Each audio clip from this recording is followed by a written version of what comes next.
हम इस वीडियो में तुमने लास्ट वीडियो में देखा रहेगा मैंने बेसिक शेप्स के बारे में बताया।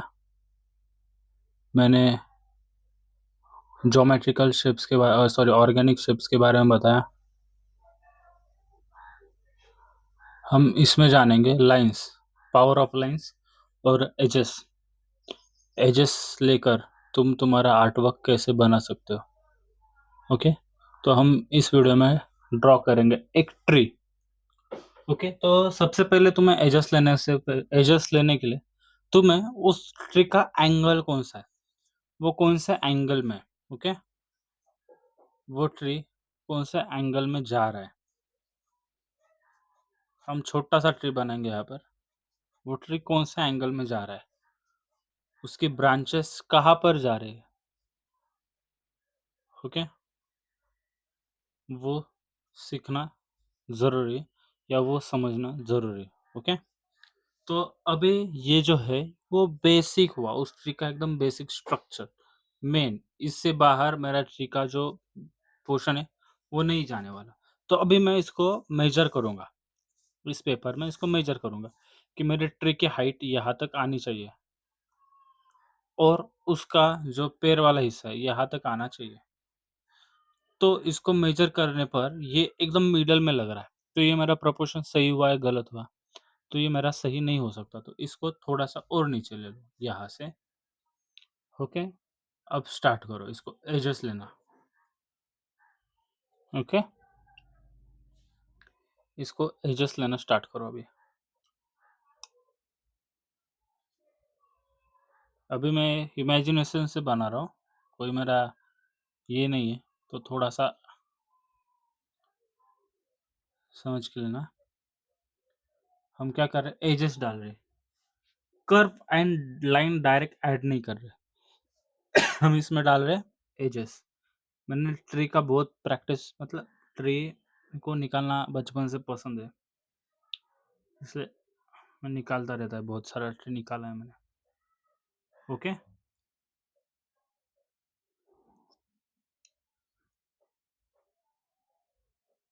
ये होगा इस ट्री का।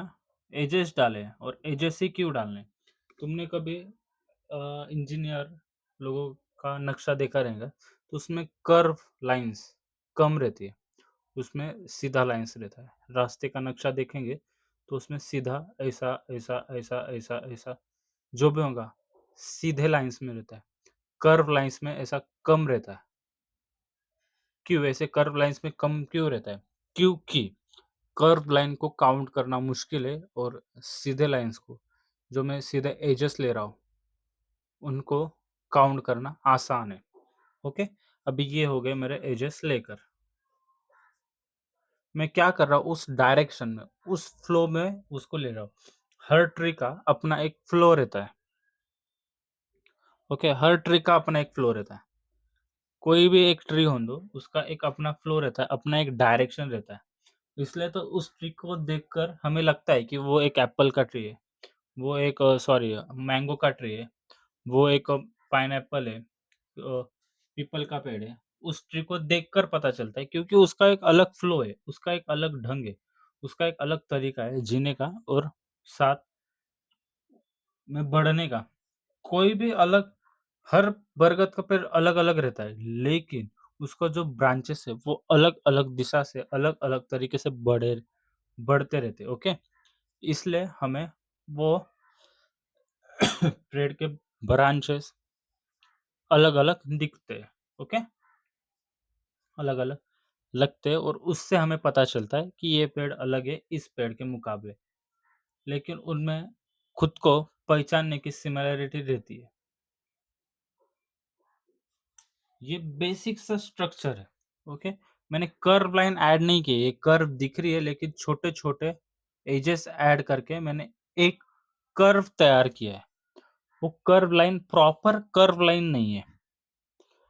ओके, अभी ये जो पोर्शन है,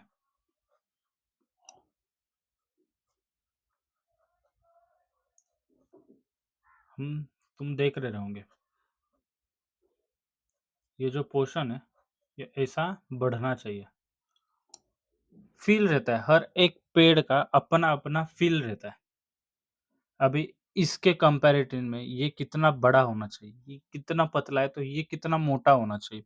कंपैरेटिव मेज़रमेंट भी बहुत काम करता है इसमें। ये ट्री बनाने में, ट्री मतलब कोई भी आर्ट वर्क बनाना है तो उसमें तुम्हारा कंपैरेटिव मेज़रमेंट बहुत काम करेगा। लेकिन अभी फ़िलहाल इस आर्ट वर्क में काम नहीं कर सकता क्योंकि मैं मेरे मन से इमेजिनेशन से बना रहा हूँ। मैं कहीं भी ब्रांचेस खींच रहा हूँ, मेरे इमेजिनेशन का आर्ट वर्क है। ये तो इससे तो नहीं हो सकता, ओके?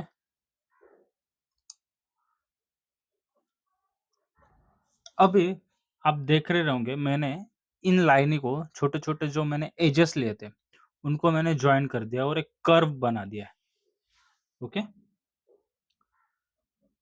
अभी इधर थोड़े बाकी है, ये दिख रहे रहेंगे आपको कॉर्नर, इनको मैं जॉइन करके एक ऐसा कर्व बनाऊँगा, ओके? हम इतना ही पोर्शन बनाएँगे पेड़ पेड़ का, ऊपर वाला पोर्शन नहीं बनाएँगे।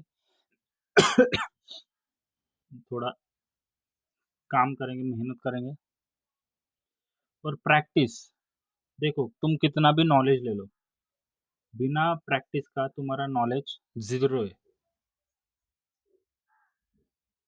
ओके? विदाउट प्रैक्टिस तुम्हारा जो भी नॉलेज है, वो ज़ीरो है। तुम कोई भी चीज़ की प्रैक्टिस करो, एप्पल बनाओ, पाइनएप्पल बनाओ, जो कुछ भी बनाना है बनाओ, बस प्रैक्टिस करो। प्रैक्टिस का मतलब क्या है कि तुमको सिर्फ़ प्रैक्टिस नहीं करना, भाई मेरे को किसी ने बताया कि प्रैक्टिस करना है, तो मैं बस प्रैक्टिस ही करता रहूँगा। तो दिस इज़ एकदम रॉन्ग वे, वो सही रास्ता नहीं। प्रैक्टिस करना है, तो समझदारी से करो।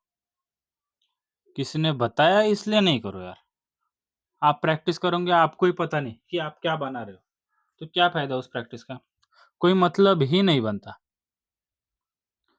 प्रैक्टिस का मतलब भी बनना माँगता है ना। अभी देख रहे हो? अभी मैं इसको वैल्यूज़ ऐड कर रहा हूँ, ठीक है? अभी मैं इसमें वैल्यूज़ ऐड करूँगा तो ये और रियलिस्टिक लगेगा, और अट्रैक्टिव लगेगा, और एस्थेटिक लगेगा, ओके? बस वैल्यूज़ ऐड करने से। अबे मैं खुद के मन से किधर से डार्क, इधर से लाइट ले सकता, इधर से लाइट ले सकता। मैं किधर से भी मेरे मन से लाइट ले सकता हूँ क्योंकि that's my imagination part, okay? ये मेरा इमेजिनेशन वाला आर्ट है, ओके?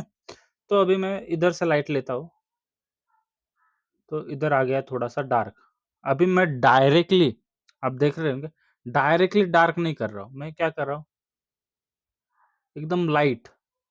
मुझे पता है इसका डार्कर लिमिटेशन क्या है। तुम जो भी पेन से या जो भी पेंसिल से जो जो भी जिस भी चीज़ से काम कर रहे हो, तो उसको समझ के लेना बहुत ज़रूरी है, कि भाई वो कितना लेवल तक डार्क हो सकता है, कितना लेवल तक लाइट जा सकता है, उसका मिडल टोन क्या है, उस पेन को, उस पेंसिल को, उस सिंगल कभी भी सिंगल पेन से या सिंगल पेंसिल से काम करना। स्केचिंग जब भी तुम प्रैक्टिस कर रहे हो, ओके? जब भी तुम प्रैक्टिस कर रहे हो तब सिंगल पेन, सिंगल पेंसिल या कोई भी चीज़ हो, बस सिंगल यूज़ करना। इसे क्या बोलते हैं, क्लासिकल रियलिस्टिक अप्रोच। इससे क्या होता है कि आपको जो भी आपने मटेरियल लिया है, जिससे आप पेपर पे काम कर रहे हो, उसके ऊपर आपका कंट्रोल बेहतर होता है। एकदम हाई लेवल का कंट्रोल आपको दिखाई देता है, ओके? और कंट्रोल आपका जब बेहतर होगा, तब आप आपके आर्ट वर्क में जान डाल पाओगे। कोई भी चीज़ से काम करो आप, बस उसके ऊपर कंट्रोल बेहतर होना चाहिए। पेंसिल लो, पेन लो, चारकोल लो, ऑयल लो, एक्रेलिक लो, कोई भी मीडियम का ले लो आप, बस कंट्रोल। हाँ, और ऐसे मीडियम है जैसे ऑयल है, गलत हुआ तो आप उसे मिटा सकते हो। ऐसे बहुत सारे मीडियम है जिसको आप प्रॉपरली पूरे तरीके से कंट्रोल में रख सकते हो, ओके? एकदम 100% कंट्रोल में रख सकते हो, फिर भी गलतियाँ होती है, क्यों? क्योंकि वैल्यू की अंडरस्टैंडिंग नहीं है, हमने स्केचिंग की ही नहीं है। अभी मैं ये जो ट्री बना पा रहा हूँ, क्यों बना पा रहा हूँ? क्योंकि मैंने स्केचिंग की है, मेरी प्रैक्टिस है, इसलिए मैं बिना देखे बना पा रहा हूँ। आप देखते हो, आपको पता भी नहीं है तो कैसा चलेगा? Drawing banana is most important part. तुम बिना देखे, बिना समझे, बिना जाने आर्ट वर्क बनाओगे तो वाट लगने वाली है, ओके? बहुत ज़्यादा वाट लगने वाली है। तो अभी देख रहे हो मैंने क्या किया? मैं बस इसको न्यूट्रल कर रहा हूँ।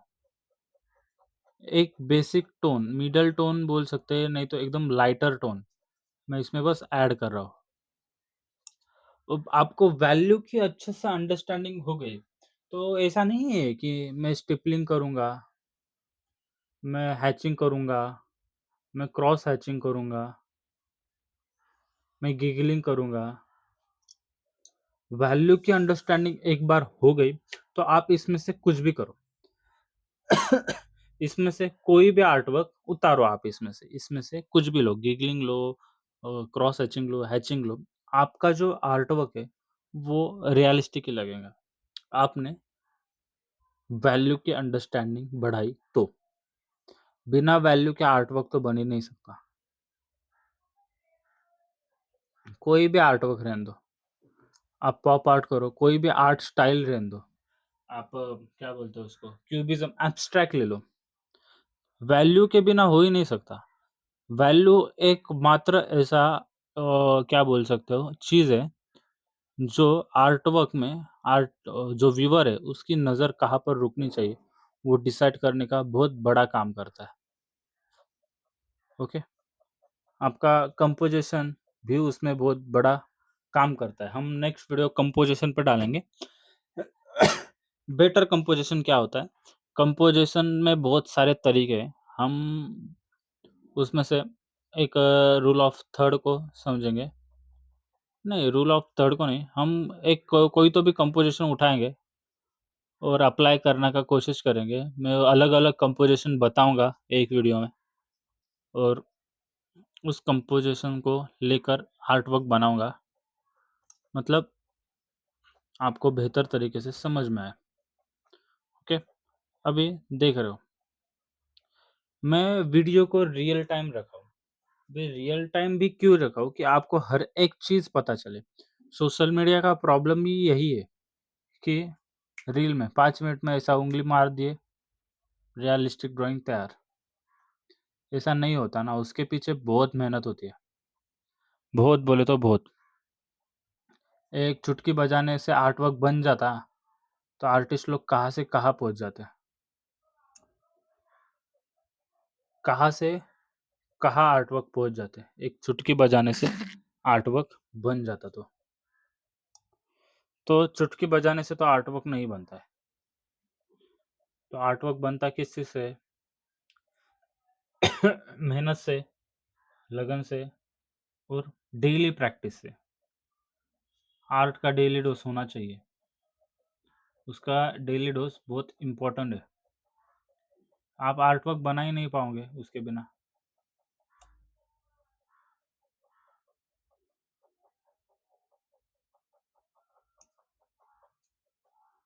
अभी देख रहे हो, अभी इसमें एक फ़ील आने का तरीका दिखने लगा, एक फ़ील दिखने लगा है आपको, ओके? और मैंने इसमें ज़्यादा काम भी नहीं किया है। मैंने इसमें ज़्यादा वर्क भी नहीं किया। मैंने बस इसको वैल्यूज़ बढ़ा दी इसमें थोड़ी-सी, जो लाइटर एरिया है और डार्कर एरिया है उसका सेपरेशन किया है। बाकी इसमें कुछ भी नहीं किया और बहुत सारी चीज़ें इसमें ऐड कर सकते हो। रियलिस्टिक रियलिस्टिक ऐसा इसके ऊपर कर्व ऐड कर सकते हो, ये देखो ऐसा।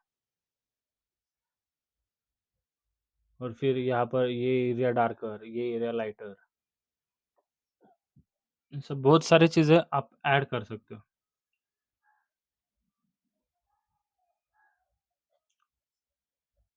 ओके? ये उसमें से कोई भी पार्ट नहीं है ये।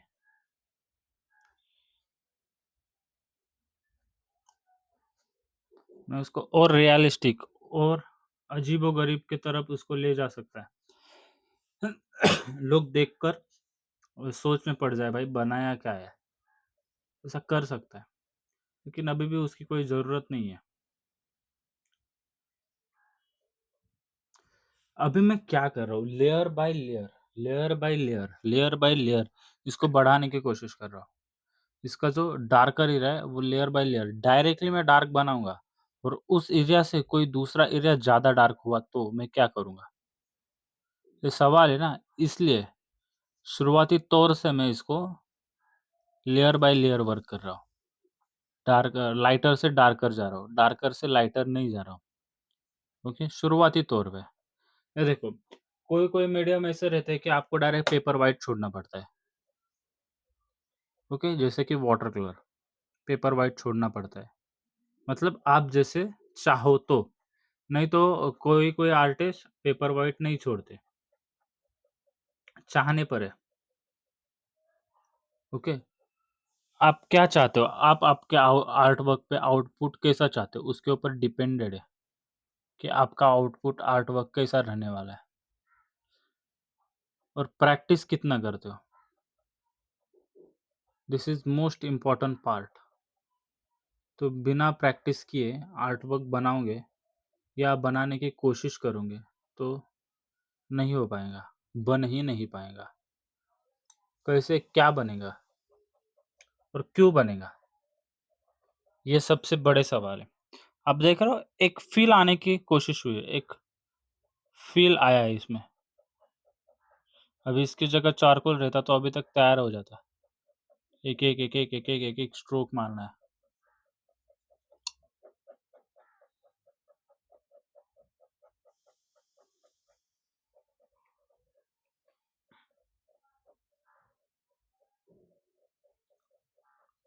मैं इसके ऊपर ऐसा कर्व लाइन ऐड मारूँगा तो और रियलिस्टिक लग सकता है।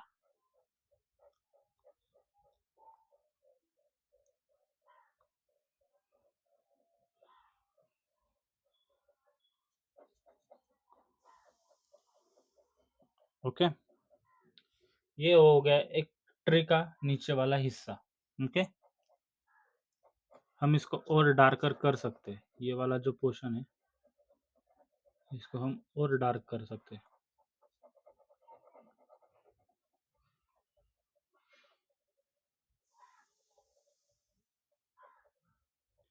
क्योंकि डार्कनेस और लाइटनेस की अंडरस्टैंडिंग तुम्हारे आर्ट वर्क को ज़्यादा इम्प्रूवमेंट और ज़्यादा रियलिस्टिक बनाती है। मैं कोई ऐसा बात बता नहीं रहा हूँ कि आप ये ऐसा-ऐसा करो तो आपका आर्ट वर्क रियलिस्टिक बन जाएगा, ऐसा नहीं होता है। आपको प्रैक्टिस करनी पड़ेगी, वो भी सही डायरेक्शन में प्रैक्टिस करनी पड़ेगी। ऐसा नहीं है कि मैं बोल दिया कि आप ऐसा करो और आपका आर्ट वर्क बन जाएगा, ना, ऐसा होता तो कब से कहाँ पहुँच जाते लोग। ऐसा नहीं होता।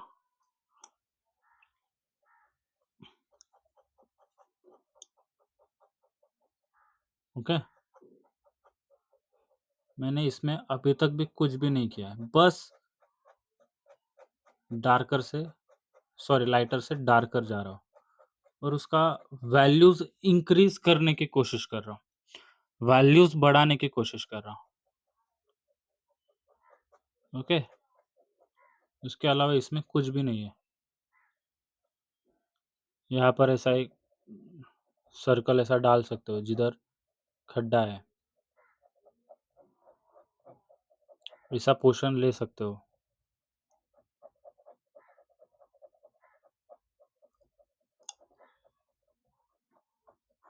ओके? ये ऐसा पोर्शन ले सकते हो आप। ये मेरा बस इमेजिनेशन वाला पार्ट है। ये कोई रियलिस्टिक आर्ट वर्क नहीं है या कोई ये नहीं है, क्या बोलते हैं उसको? रेफ़रेंस इमेज लेकर ड्राइंग बनाया हुआ नहीं है। इसलिए थोड़ा-सा अंडरस्टैंड। ओके?